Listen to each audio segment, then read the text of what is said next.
Oh, comment allez-vous résoudre ces problèmes concernant la destinée humaine? On vous dira qu'il faut suivre telle loi, tel règlement, telle observance. Considérez tout ce que vous devez faire, entrer en ligne de compte. Faire et ne pas faire. Agir ou ne pas agir, instituer ou mettre en application. C'est tout un énorme système pour élever l'homme à un niveau. La réponse du Seigneur est beaucoup plus simple que celle-là. Laissez seulement Christ habiter en vous. Et il travaillera pour vous élever à son propre niveau. Accordez-lui une possibilité d'agir en vous. Et vous serez conforme à ce qu'il attend de vous. Conformé à son image. Christ sera pleinement formé en vous. Et quand cela sera vrai, de tout le corps, vous aurez le nouvel homme universel. N'est-ce pas la sagesse?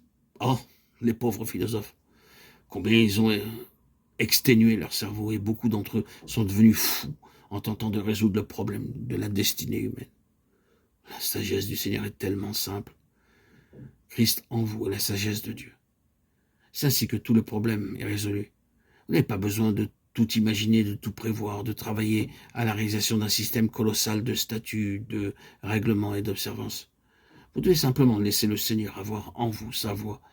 Et le but est assuré. Le problème de l'univers est résolu sans aucun effort mental. C'est une question de vie. La folie de Dieu est plus sage que les hommes, et la sagesse de Dieu est tellement simple. Durant des siècles, les hommes se sont épuisés. Quel est le résultat? Considérez-le aujourd'hui. Quelle triste image du progrès de l'humanité. Mais Dieu réalise son dessein et dans l'invisible, il y a un homme qui grandit et qui doit remplir l'univers.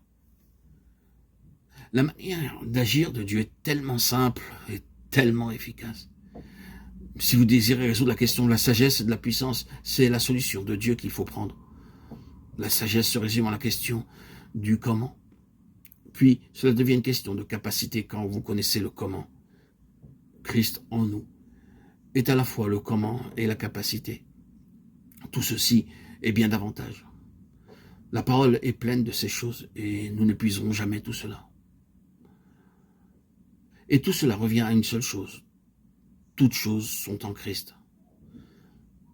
La réponse de Dieu à tout, l'explication de Dieu concernant toutes choses, le moyen de tout réaliser de la part de Dieu est un homme. L'homme, Christ, Jésus, 1 Timothée 2,5. Quand ce monde aura suivi son cours funeste, cette terre habitée sera jugée dans un homme. Les hommes seront jugés par ce qu'est leur relation intérieure vis-à-vis de cet homme. Au jugement, la question ne consistera jamais à évaluer dans un homme la quantité de ce qui est bon ou mauvais, de ce qui est bien ou mal, ou l'importance de cette quantité. Elle dépendra de ce seul point. Êtes-vous en Christ? Sinon, être plus ou moins ceci ou cela ne fait aucune différence. L'intention de Dieu, la proclamation de Dieu est que toutes choses sont dans son Fils. Êtes-vous en lui? Pourquoi n'est-ce pas ainsi? La base du jugement est très simple. Elle est tout entière rassemblée dans un homme. Et que représente pour nous ce qui se trouve en cet homme de Dieu? C'est là la base du jugement. Tout revient à cette vérité bénie, très simple et cependant très vaste, que c'est ce que Christ est qui satisfait Dieu, atteint le but de Dieu et satisfait tous nos besoins. Tout est résumé dans un homme, l'homme Christ Jésus. Que le Seigneur continue à ouvrir nos yeux pour que nous voyions son homme glorieux et céleste, qui est également le serviteur divin.